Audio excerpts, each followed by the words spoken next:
For executive compensation, data should reflect the current or upcoming school year, except where noted in the data fields. Report only the amount paid by the school. Do not include employee contributions. Report the annual amount paid by the school. Some numbers in this section will populate based on the data you entered in Administrator Information and Compensation. To correct inaccurate data in these fields, save your work on this page. Scroll up and select Administrator Information, Administrator Positions. Check to include or uncheck to exclude the role as appropriate. Use the menu to navigate back to the Executive Compensation subcategory.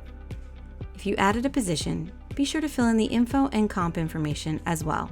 If the compensation information carried over is incorrect, navigate to the Administrator Compensation for President, HOS, CFO, and correct those entries. The remainder of this recording reviews tools and techniques that you can use throughout data entry to have a successful experience.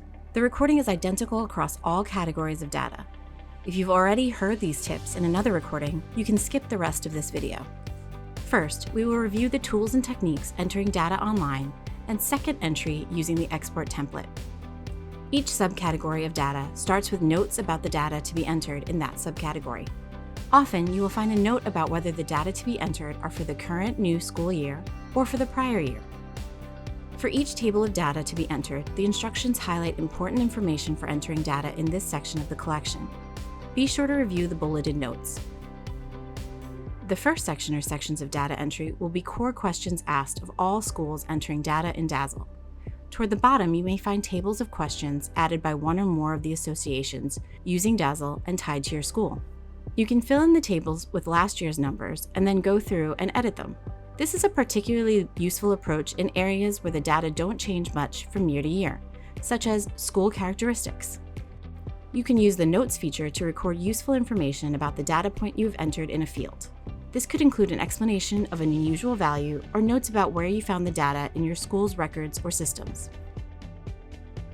You can hide or show the notes as you go through data entry.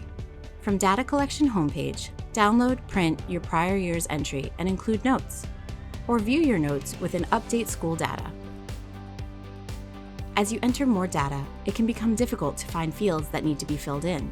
Click Highlight Missing Data at the top of the page to find those fields. The system will highlight with pink stripes any fields on the page that are missing data, making it easy to find them and fill them in. To find definitions relevant to a data point, mouse over the question mark icon for that row, column, and/or section of data.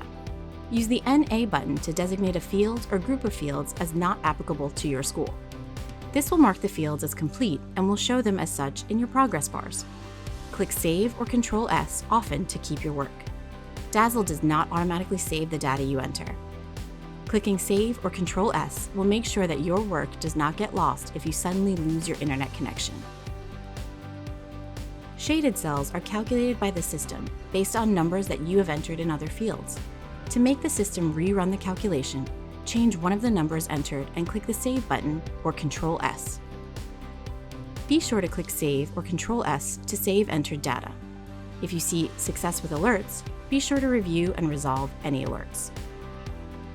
When entering data into the Excel template, a few essentials to keep in mind are: you can use email to pass the workbook from one member to another, to enter data directly, or upload it to Google to share across your team. Please be sure that the only changes you make to the file are to enter information in the fields. Do not split up the file or copy pages and send them separately to various team members. The file must stay intact to properly populate the data you enter back into DASL when you upload the completed file. And remember, the person who downloads the file must be the same person who will upload the file to DASL when the time comes. Several subcategories have an instructional video to highlight important information about the data entry within that particular subcategory. Mouse over the red triangles to view instructions, definitions, and descriptions. Enter your data into the fields in each table. Be sure to save along the way. After entering some data or a full data collection part, upload your work to DASL to take advantage of the online tools to add notes, find missing data, or mark a field not applicable, and check your data quality. Whether entering online or after importing, take advantage of the Review Data tab in DASL to ensure quality data throughout your data entry. And be sure to click Save or Control-S before you log off. and you can pick up where you left off when you log in next time.